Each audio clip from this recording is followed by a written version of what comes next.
the chapters, few chapters in Iqbal, and we started to look at questions that we could ask to have a deeper understanding of the text.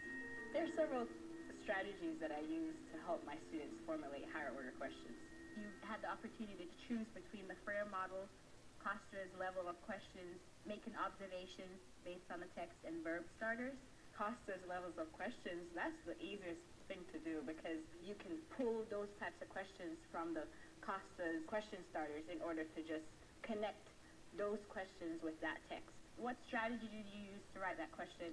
The verb starters? Verb starters, okay. I gave them envelopes with cards at different levels of Bloom's taxonomy questions. So we spent a lot of time using the verbs. And whenever we had a text, I would say, okay, if you need to use the resource of going and using the cards in order to remember the verbs, I want you to go ahead and use that resource, and I want you to write a question. In terms of the Freire model, they have a sheet of paper that's divided in 4 quadrants, and they're kind of examining the 4 quadrants to see what questions they may have that could learn from looking at that information. So I kind of see it as a critical brainstorming tool.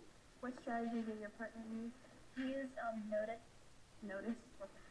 As they're reading, they make observations. They look for quotes, things that stand out, things that make them go ooh, ah, things that make them feel as though that leads to a reaction inside. And they use that reaction that they have and they turn it into a question. I encourage them to see that reading the text, even though it's complex, even though it might seem difficult, that good readers have questions they don't know the answers to. Instead of having the teacher have all of the power, it gives the power to them. So really it's about empowering them.